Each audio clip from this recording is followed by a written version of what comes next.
Welcome everyone, join us today as we dive into the life and legacy of Jim Croce, one of the most influential singer-songwriters of the 1970s.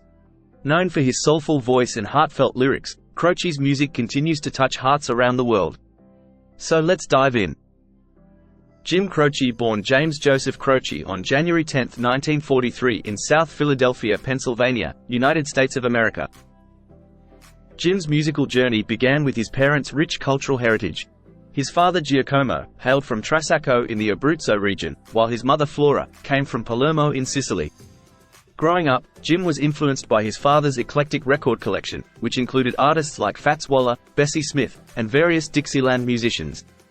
This early exposure sparked his lifelong passion for music. By the age of 6, Jim was already performing "Lady of Spain" on the accordion at church socials and family gatherings, showcasing his budding talent.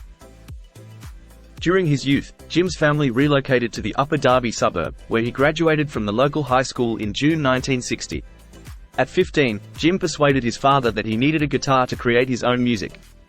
They went to a pawn shop along Philadelphia's Skid Row, where they traded his younger brother's neglected clarinet for a used Harmony F-slot acoustic guitar.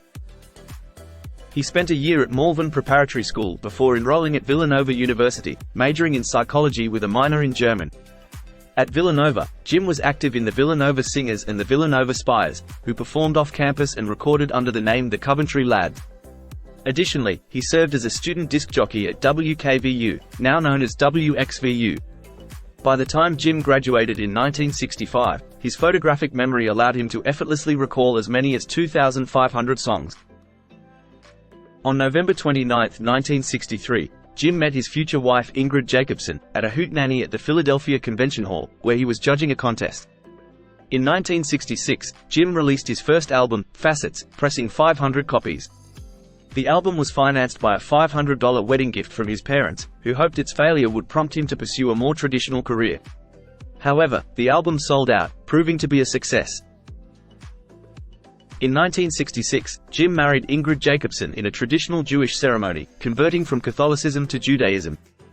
To avoid being drafted to Vietnam, he enlisted in the Army National Guard in New Jersey that same year, serving on active duty for 4 months, beginning just a week after his honeymoon. Known for his resistance to authority, Jim had to endure basic training twice. He quipped that he would be ready, if there's ever a war where we have to defend ourselves with mops. From the mid-1960s to early 1970s, Jim and his wife Ingrid performed as a duo. They initially covered songs by artists like Ian and Sylvia, Gordon Lightfoot, Joan Baez, and Arlo Guthrie, but eventually began writing their own music. Jim secured his first long-term gig at the Riddle Paddock, a suburban bar and steakhouse in Lima, Pennsylvania, where his set list included blues, country, rock and roll, and folk. In 1968, encouraged by record producer Tommy West, the Croces moved to New York City.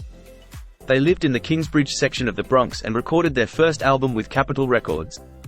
Over the next 2 years, they drove more than 300,000 miles, playing small clubs and concerts on the college circuit to promote their album, Jim and Ingrid Croce.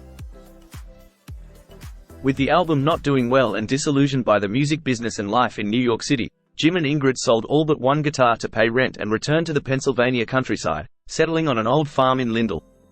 Jim played gigs for $25 a night and took on odd jobs like driving trucks, construction work, and teaching guitar to make ends meet. During this time, he continued to write songs inspired by the characters he met at local bars and truck stops and his own work experiences, resulting in songs like Big Wheel and Working at the Car Wash Blues. Ingrid baked bread, canned vegetables and made pottery, trying to help make ends meet. The Croces returned to Philadelphia, where Jim decided to become a productive member of society. He took a job at Philadelphia R&B radio station What, translating commercials into soul, by writing catchy ads.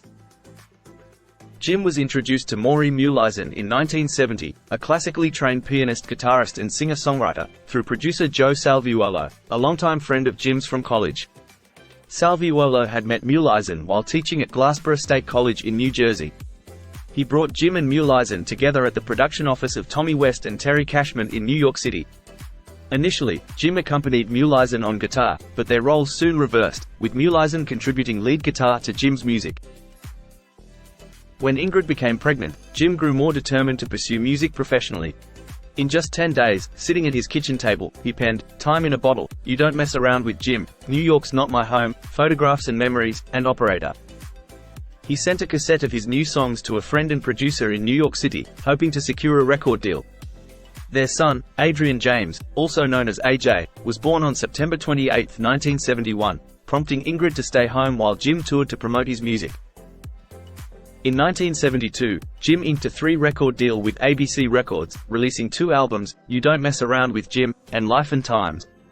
Singles like You Don't Mess Around with Jim, Operator, and Time in a Bottle garnered significant airplay. That same year, the Croce family relocated to San Diego, while keeping the farmhouse back in Lindell. Jim made appearances on television, marking his national debut on American Bandstand on August 12, followed by The Tonight Show on August 14, and The Dick Cavett Show on September 20 and 21. Thereafter, touring the United States, singing on college campuses and at folk festivals. However, his financial situation remained uncertain. The record company had advanced him money for recording, and a significant portion of his earnings went towards paying off this advance. In February 1973, Jim embarked on a European tour, performing in cities like London, Paris, Amsterdam, Monte Carlo, Zurich, and Dublin, where he received acclaim from critics. In July, Jim achieved his biggest hit with Bad Bad Leroy Brown, which topped the charts in America. From July 16 to August 4, he returned to London, appearing on the Old Grey Whistle Test and performing songs like Lover's Cross, and working at the Car Wash Blues from his upcoming album, I Got a Name. Jim also made television appearances on The Midnight Special, which he co-hosted on June 15, and The Helen Reddy Show on July 19. Jim completed recording the album, I Got a Name, just a week before his tragic death. While on tour, he grew increasingly homesick and decided to take a break from music to settle down with Ingrid and AJ after concluding his Life and Times tour. In a letter to Ingrid that arrived after his death, Jim expressed his desire to quit music, pursue a career in writing short stories and movie scripts, and withdraw from public life. On the evening of Thursday, September 20, 1973, during Jim's Life and Times tour, which was set for 45 dates, tragedy struck. Just one day before his ABC single I Got a Name was due to be released, Jim and 5 others lost their lives in a devastating plane crash. The chartered Beechcraft E-18s they were on crashed into a tree during takeoff from Natchitoches Regional Airport in Natchitoches, Louisiana. Among those who perished were Croce's bandmate Maureen Muleisen, pilot Robert N. Elliott, comedian George Stevens, manager Kenneth D. Cortese, and road manager Dennis Rast. Only an hour earlier, Jim had concluded a concert at Northwestern State University's Prather Coliseum in Natchitoches. The ill-fated flight was bound for Sherman, Texas, where Jim was scheduled to perform at Austin College. Jim was just 30 years old at the time of his tragic death. An inquiry led by the National Transportation Safety Board determined that the crash's likely cause was the pilot's failure to detect the obstruction due to physical impairment and dense fog that severely limited visibility. The pilot, 57-year-old Robert N. Elliott, suffered from advanced coronary artery disease and had jogged 3 miles to reach the airport from a nearby motel. Despite holding an ATP certificate and amassing 14,290 hours of total flight time, with 2,190 hours specifically in the Beech 18 type airplane, his physical condition and the adverse weather conditions contributed to the tragedy. Subsequent investigations focused on pilot error exacerbated by disorientation resulting from a black hole phenomenon during his downwind takeoff, a well-known sensory illusion in aviation. Jim Croce was laid to rest at Hames Salomon Memorial Park in Fraser, Pennsylvania. Jim's son, AJ Croce, has continued his father's legacy as a singer, songwriter, and musician, following in his footsteps. And there you have it. Thank you for watching our tribute to Jim Croce. His music may have been silenced too soon, but his legacy lives on through his timeless classics. If you enjoyed this video, please give it a thumbs up and subscribe to our channel for more stories about iconic artists. Take care and bye for now.